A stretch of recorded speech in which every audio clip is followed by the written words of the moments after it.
Hi, my name is Matthew with Legacy Plumbing, and this is your tech tip of the day.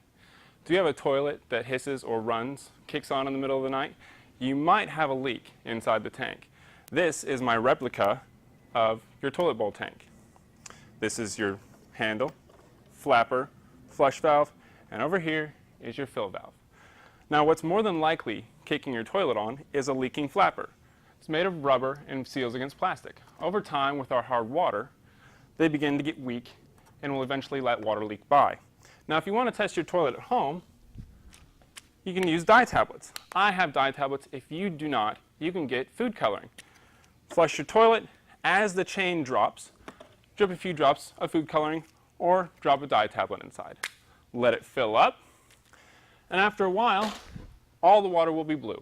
Now if you have a leak, the bowl down below will turn blue. If you do not, it will be clear, which is fine. You do not have a leak. If you do have a leak and you need to replace the flapper, there's many different types of flappers. This is just a small assortment of the flappers that we use on our trucks from day to day. Knowing which type of flapper can be very difficult. Once you have your new flapper and the water shut off, you're good to go ahead and remove your old flapper. First, by pulling it off of the flush valve, and then by disconnecting the chain to the handle. When installing your new flapper, do it opposite. Install the flapper first. Make sure it sits nicely on the flush valve. My chain is already adjusted to the handle. Clipped on. Check for length. Make sure it has a little bit of play and not too tight. This foam piece is the adjustment for how fast the flapper drops. This is for tank to bowl timing. When you flush the toilet, this foam piece should float just enough to when the flapper closes, the water in the bowl should leave.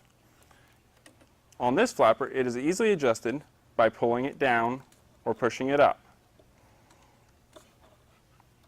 The higher up, the shorter amount of time, the lower, the longer the flapper stays open.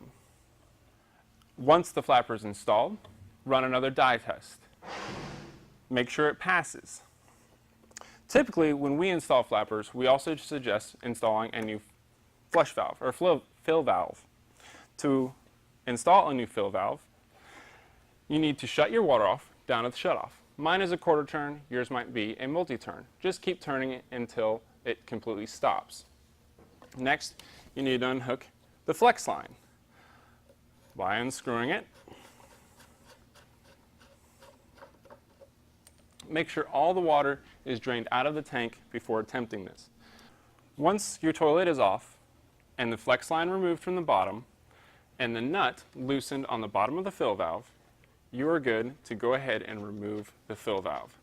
It should pull straight up and out of the tank, like so. Then you remove the fill tube.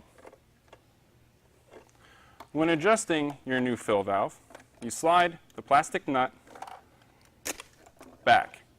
This will allow you to fully adjust the height of your fill valve.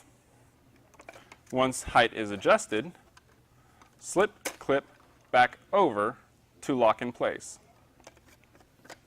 Make sure your rubber washer is in place before reinstalling.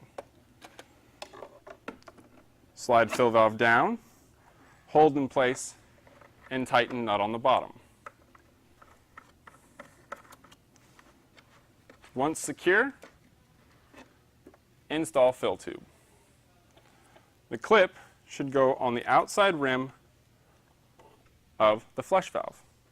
So the tube directs water in the middle of the fill tube. And then reconnect your flex line.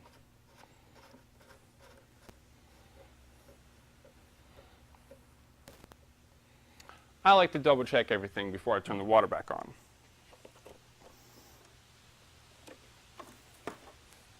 And then we turn water on and check for leaks. And this is Matthew with Legacy Plumbing for your tech tip of the day.